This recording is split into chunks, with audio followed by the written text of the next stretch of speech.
My name is Bob Lebzelder, and I'm with the Geneva Camera Club, and we are at the meeting, and this is the presentation for today. We meet once a month. We meet at the Geneva Library one month, and the Ashtabula Downtown Library the next.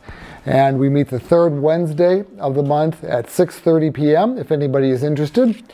I guess we don't meet in the summer. So because Christmas is relatively recent and people got cameras for Christmas, I wanted to do something on getting off from automatic, because frankly, when you shoot automatic all the time, a lot of people, they lose interest, or they're scared about the different gauges and things on their cameras, and I don't know, they think they're going to hurt something maybe. And so I just kind of wanted to go over some basic stuff, because cameras can be a lot of fun. Anybody in the camera club can tell you that. It can contribute to your health. I often go walking, take my grandkids out for hiking and walking and taking photographs. It's good for your social life. We're very sociable at the Geneva Camera Club, and I'm involved with some other camera clubs as well, and they are, so that as well. The Geneva Camera Club has been around for a while. It's been around since the 1950s. So people go out and they buy cameras, and part of what happens sometimes is they see pictures of some friends' kids or grandkids or something that's really cool. They were in sports and picture them running down to make a touchdown or whatever, and they'd like to do that too. So what they end up doing is they get a camera, and they get, I'll spend a few $100s more and get better pictures, and the result is, it isn't how much you spend on the camera, but it's kind of how much time you spend learning the camera and going out and shooting. So I wanted to talk about getting off of automatic. And also, we do encourage photos from point and shoots are fine. Smartphones are fine. Sometimes though, a DSLR, which is digital single lens reflex camera, or the new mirrorless cameras, they give a little bit more oomph, and the lenses they have can let you do more things, especially reach if you like to take pictures of birds and that sort of thing. So you buy a camera, and you put it on automatic because you're afraid of doing anything else. But there are what we call creative modes on your camera, and that's what I want to talk about today. And you can also do things like go to online forums, lots of YouTube videos. No matter what camera you have, you can find videos pretty detailed on how to set up your camera and what to do with it. So it's okay to screw up. Memory cards are cheap, and you can erase and use them over. Nobody will never know that you took a lousy picture. So, there are 3 different ways for light to get to your camera, and that's what we're going to kind of discuss. And one of them is the shutter speed. And if you're taking, as we were talking about, maybe fast pictures, the shutter speed is like, I kind of think of it as a guillotine. It goes wham, and if you go down fast, you're not going to get a whole lot of light to your picture that way, because it's going down so fast, it's not letting a whole lot of light in. So if you're taking a picture and you're changing the shutter speed to something like 1/1000th of a second, and you're going to have to figure out some other way to get light to your camera. And I was using an example of 250th of a second. Let's just say you have it on automatic all the time, and your camera says 250th of a second, but you're shooting pictures of birds in flight, or airplanes, or kids running, or whatever. Your camera doesn't know that, and the camera's not too bright. It just does what you tell it to do. So you want to increase that from 250,000th of a second to 1,000th of a second, so that you can get sharp pictures of birds flying or whatever. This was frozen at about 1,000th of a second at D-Day, and it shows the plane. You can see the pilot in there, and you can see the propeller pretty still. So that worked. So then the next one we have is This is one of my grandkids, and he was just zipping by, and the sled is like up in the air. I like that. So, oh, they had a good time. So this is all examples of fast shutter speeds. So there are 3 different ways to get light to your camera. So if you're not getting a whole lot of light to your camera because you're shooting very fast to get that action frozen, then you got to use something else. And one of them is the aperture. And the aperture is like this. And if it's wide open, you can let a lot of that light in. So you're, what you lose with the aperture going down, you can gain by opening up the aperture more. So maybe it's like that. That would be like maybe f11, something like that. And way down like that is f22 or f29. That lets in a little bit of light. But you're looking for a lot of light because you're trying to make up for the fact that you're using a fast shutter speed and it's cutting off light there. So maybe you're shooting like that at f1.4 or so. So more light's coming in this way, making up for the fact that the guillotine is cutting off your light that way. So that's one way, and you don't have to remember or figure out how much to change things because your camera can do that for you. We're talking about creative ways of taking pictures. So if you put your camera on shutter priority, which I believe is what it says on Nikon, is shutter priority, or on a Canon camera, it's called TV, and it's not watching television. It means time value. I don't know why. So when you use that, if you find the shutter speed, you set the shutter speed. I know at 1,000th of a second that that's going to freeze the picture. So you put your camera on TV or shutter priority, and then you set it to 1,000th, and your camera decides the aperture. Does it need to be this big? Does it need to be this big? So everything's easy, right?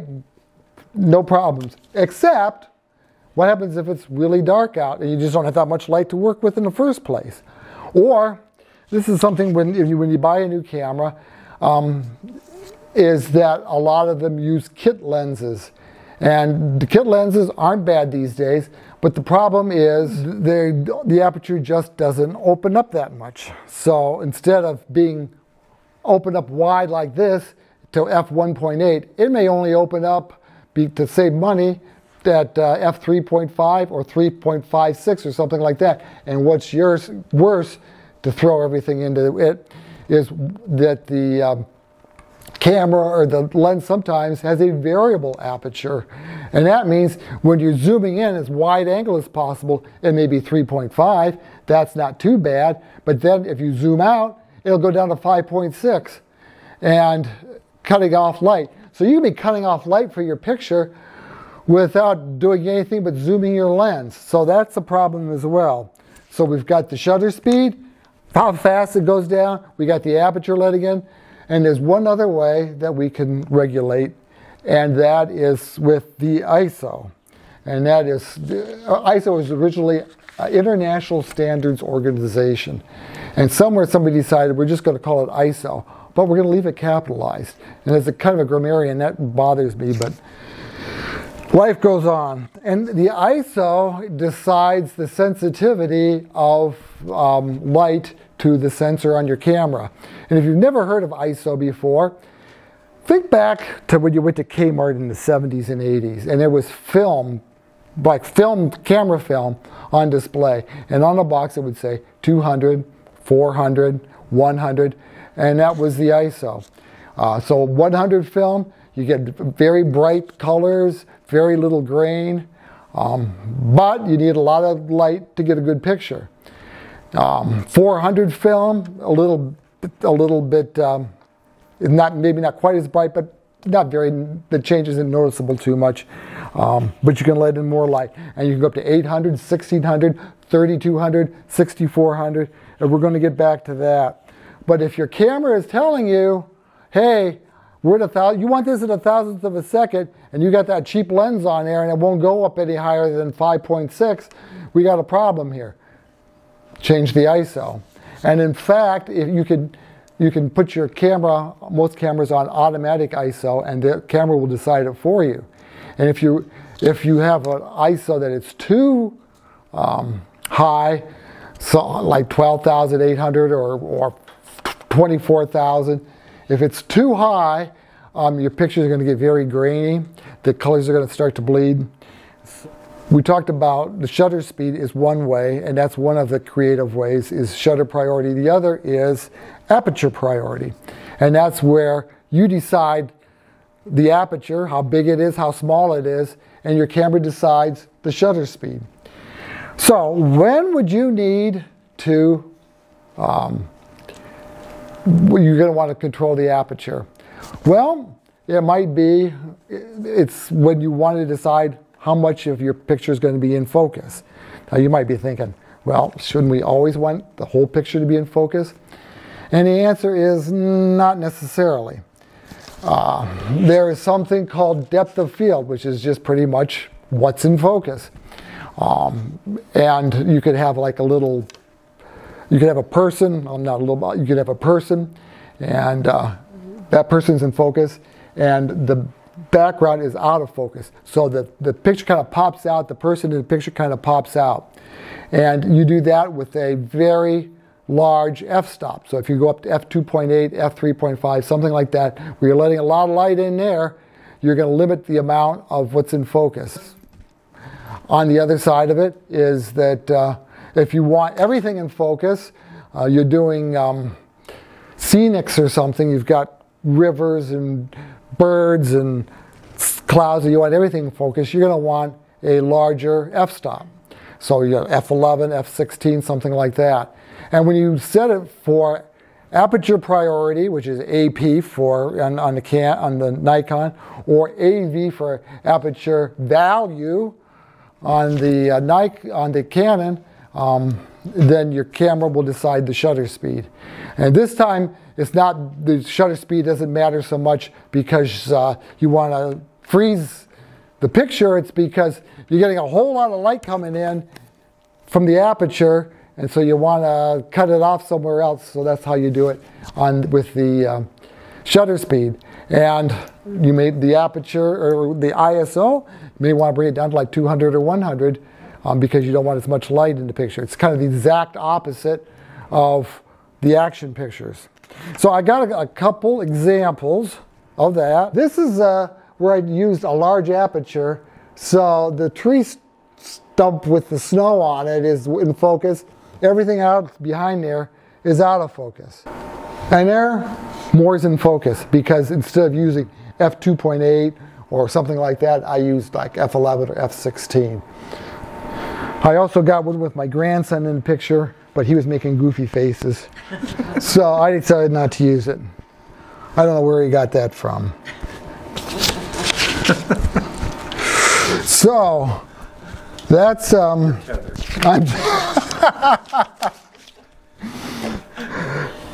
so that's aperture. And if you're taking pictures and you notice like you've got groups of people, whatever, and sometimes they look a little fuzzy, and you don't want them to be fuzzy, then maybe decrease your aperture from f8 to f11 or f16 to try to get that. And you remember, you don't have to remember, these are units of light, you don't have to remember this stuff. You are the CEO, you are the camera executive officer, and you're telling that thing what to do. And you want it at 1,000, I want it 1,000th of a second. I don't care what you have to do that. Change the aperture, change the ISO, I want that at 1,000th of a second. So you're the boss. When you're doing auto, the camera's the boss. Well, the picture, they're all blurry. They're running and they're all blurry. Well, it's because you didn't tell it what to do. You left it on automatic. So the second creative mode is the aperture priority. And the third, yes? Aperture priority is important for landscapes and long-range photography, so you might want to mention that. Right, that's what I was talking about, scenic pictures like with rivers and birds and stuff, yes. Yes. And the other creative mode is manual. You're right. Manual, you're going to decide all of this stuff. And at first you might want to do it on, you know, things. The worst thing to shoot is high school football. But the worst thing to shoot is high school football because it's at night and you're shooting, and as you're shooting, it's getting darker. Now, August is not too bad because it doesn't get dark till like 8 o'clock. You can get through the first quarter. But real quick after that, so you can keep changing it. I got to up the ISO. I got to change the aperture. But what's going to happen is it's going to get darker. I would shoot, and every time I did something, the ISO would have to go up grainier and grainier and grainier. And, I will tell you that I used to shoot football games with film cameras, and I kept track of how many good pictures I got with film. Because back then it was like 400 film was it. And you could maybe push it a little bit to be able, but not too much. Zero. I've never been able to get a good football picture with a film camera. So thank God for digital. And we're talking about ISO, is that you think about the pictures I mentioned, they get grainier and the colors start to run, and you got to decide, is it worth it or not? Well, I got a little example of this to mention, and that is that when my twin grandsons were, we took them to their first movie, and movie theaters are dark, and they had the little popcorn and they had the 3D glasses, and the place is pretty pitch dark. You can't use flash anywhere. It costs $60 to get tickets for a few people in theaters, so you don't want to get kicked out for using flash. So before the movie starts, I go a couple rows behind them, and there's previews on the screen, and part of it's snow, so the brightness of the snow on the screen reflects back on the grandkids. So I put it with my camera at the time, 12,800 ISO. I put it like 1/10 of a second, 2.8, pretty big for aperture, and I held my breath and I took a bunch of pictures. They're not the greatest.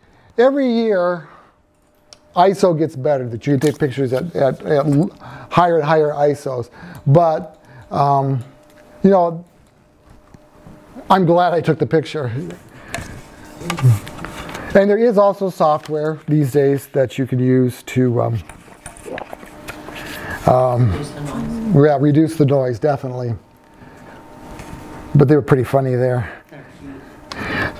So a few things I want you to consider when you're with your camera. My advice: buy an extra battery. Don't just take the battery that came with the camera and say, oh, it looks like it's running a little bit low on power, I'm going to charge it. You keep charging it, pretty soon the battery is going to not recharge fully. Buy another battery, and unless somebody guarantees you that it's going to be great, just buy the one that comes from your manufacturer, Canon, Nikon, Pentax, Sony, whatever. Buy cards that, like Extreme, that will, you don't want cheap cards that when you start taking pictures, 10 frames a second, and you put in a cheap card, and you take 3, and then it starts slowing down. So I like to use 64 and 128 gigabytes. The price difference isn't that much, but get a bunch of those. When you change a setting on your camera, and I'm telling you this now, I don't do it, and I should. When you change a setting on a camera that you don't usually use, change it back when you're done. And speaking of memory cards, this happened to me not too long ago. It's happened to me a lot. You go home, you take your lens out, your card out of your camera, you put it in your computer, you're going to work on them on your computer. You don't want to go take pictures somewhere. You don't have a card in your camera. I've gone like 5 miles down the road and, oh, I must have one in the car here somewhere. No. Take extra, put a memory card in your camera.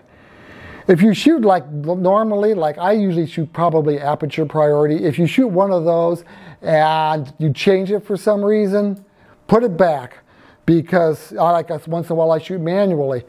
You put it on manually, and the next time you totally forget, and you're out taking pictures, you think the greatest things, and they're all horribly underexposed or horribly overexposed.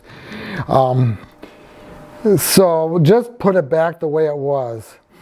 If you have a self-timer, this has happened to me, taking pictures of a group shot from the Geneva Camera Club here in the summer. A couple days later, all these deer in the front yard. I run around, where's the camera? Where's the big lens? And I go to, they're still there. Please let the deer still be there. Please let the deer still be there. And I go to take the picture, and it counts down. 10, 9, 8. Damn, because I didn't put it back. So that's a big one. If you use manual settings, and I do this a lot for, if you're shooting the moon, or Christmas lights, or 4th of July fireworks, you're probably going to do that on manual, and you're probably going to use it on a tripod. So what you're going to do is you're going to put it on manual for that, and if you're on the tripod, you don't want image stabilization. The tripod will take care of that for you. So when you're done, put it back on auto focus, because autofocus is your friend. Don't put your camera on the shelf and bring it out at Christmas and birthdays only. I usually handle mine, have it around with me. The cute grandkids. Okay, I got another story. One of them, they're twins. One of them is sitting there beside me, and there's me and my camera and a twin. And he decides he's going to go off and pull. No, it's me, the twin, and my camera. That's the way it is. So he's going to go off and play, but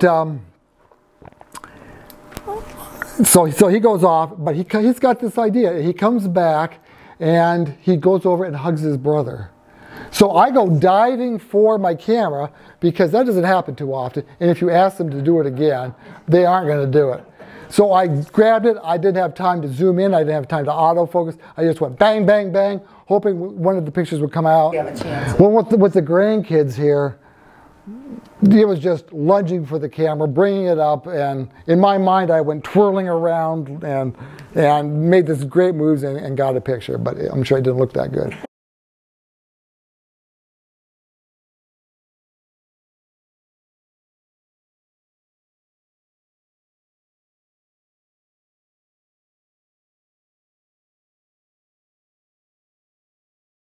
I want to make a comment about automatic. Sometimes you're in a photography environment that's rapidly changing from one kind of environment to the other. So I find that when you get the major change, you just go to automatic so you can at least get started taking pictures of this radical change. Then you can, when you have a few moments, you can do your settings manually, but sometimes the automatic comes in handy. I know a lot of professionals use the automatic from time to time. Right, yeah.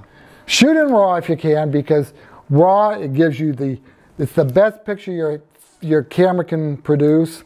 It's different for every camera. Do all your changes and then save them as a JPEG. And RAW is more forgiving than JPEG. So if you mess up, your best chance of coming through with some kind of picture is if you shoot in RAW. And I have an example of that, is that I was shooting a wedding. And it was getting toward the end of the night, and people get a little loopy. And the bridesmaid, she had, I think, a red dress. And she had, what we didn't know was she had like black army boots under it. So you just saw like this black, and you think that maybe they're petite shoes. And she pulls up her skirt, and you can see these black army boots. And I was a photographer, and she puts it down. I say, pull your skirt up. I want to take a picture. So she pulls her skirt up. I said higher because I was joking, which is dangerous because her father was sitting right there. And so she pulls them up higher. She's laughing, and I get the picture. But of course, my settings were bad. I was way underexposed. And I wasn't going to go over and ask her to pull up her skirt again in front of her father. But when I got home, I used Adobe Photoshop, and it brought it right up. So, a couple other things. Once a month is what I do, but whenever you can, get the pictures off that card.